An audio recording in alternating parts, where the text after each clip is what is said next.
السلام علیکم ورحمۃ اللہ وبرکاتہ۔ بسم اللہ الرحمن الرحیم۔ حضرت داؤد علیہ السلام کی قوم کے 70,000 آدمی عقبہ کے پاس سمندر کے کنارے ایلا نامی گاؤں میں رہتے تھے، اور یہ لوگ بڑی فراخی اور خوشحالی کی زندگی بسر کرتے تھے۔ اللہ تعالیٰ نے ان لوگوں کا اس طرح امتحان لیا کہ ہفتے کے دن مچھلی کا شکار ان لوگوں پر حرام فرما دیا، اور ہفتے کے باقی دنوں میں شکار حلال فرما دیا، مگر اس طرح ان لوگوں کو آزمائش میں مبتلا فرما دیا کہ سنیچر کے دن بے شمار مچھلیاں آتی تھی اور دوسرے دنوں میں نہیں آتی تھی۔ تو شیطان نے ان لوگوں کو یہ ہیلہ بتا دیا کہ سمندر سے کچھ نالیاں نکال کر خشکی میں چند حوض بنا لو، اور جب سنیچر کے دن ان نالیوں کے ذریعے مچھلیاں حوض میں آ جائیں تو نالیوں کا منہ بند کر دو، اور اس دن شکار نہ کرو، بلکہ دوسرے دن آسانی کے ساتھ ان مچھلیوں کو پکڑ لو۔ ان لوگوں کو یہ شیطانی ہیلہ بازی پسند آ گئی، اور ان لوگوں نے یہ نہیں سوچا کہ جب مچھلیاں نالیوں اور حوضوں میں مقید ہو گئی تو یہی ان کا شکار ہو گیا، تو سنیچر ہی کے دن شکار کرنا پایا گیا جو ان کے لیے حرام تھا۔ اس موقع پر ان یہودیوں کے 3 گروہ ہو گئے۔ نمبر 1، کچھ لوگ ایسے تھے جو شکار کے اس شیطانی ہیلے سے منع کرتے رہے اور ناراض و بیزار ہو کر شکار سے باز رہے۔ نمبر 2، اور کچھ لوگ اس کام کو دل سے برا جان کر خاموش رہے، دوسروں کو منع نہ کرتے تھے بلکہ منع کرنے والوں سے یہ کہتے تھے کہ تم لوگ ایسی قوم کو کیوں نصیحت کرتے ہو جنہیں اللہ تعالیٰ ہلاک کرنے والا ہے یا سخت سزا دینے والا ہے۔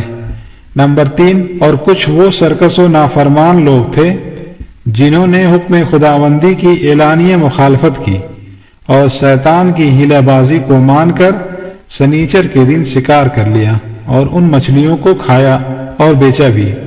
جب نافرمانوں نے منع کرنے کے باوجود شکار کر لیا تو منع کرنے والی جماعت نے کہا اب ہم ان معصیت کاروں سے کوئی میل ملاپ نہ رکھیں گے۔ چنانچہ ان لوگوں نے گاؤں کو تقسیم کر کے درمیان میں ایک دیوار بنا لی اور آمد و رفت کا ایک الگ دروازہ بھی بنا لیا۔ حضرت داؤد علیہ السلام نے غضبناک ہو کر شکار کرنے والوں پر لعنت فرما دی۔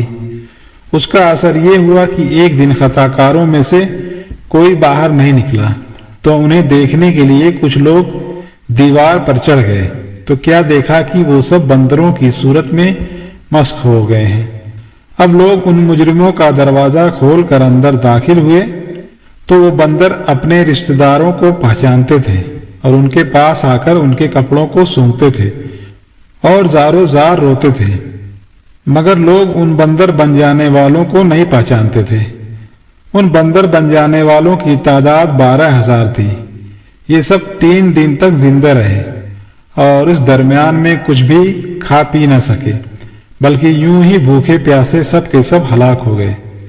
شکار سے منع کرنے والا گروہ ہلاکت سے سلامت رہا، اور صحیح قول یہ ہے کہ دل سے برا جان کر خاموش رہنے والوں کو بھی اللہ تعالیٰ نے ہلاکت سے بچا لیا۔ اس واقعہ کا اجمالی بیان تو سورہ بقرہ کی اس آیت میں ہے۔ ترجمہ: اور بے شک ضرور تمہیں معلوم ہے کہ وہ جنہوں نے ہفتہ میں سرکشی کی تو ہم نے ان سے فرمایا کہ ہو جاؤ بندر، دھتکارے ہوئے۔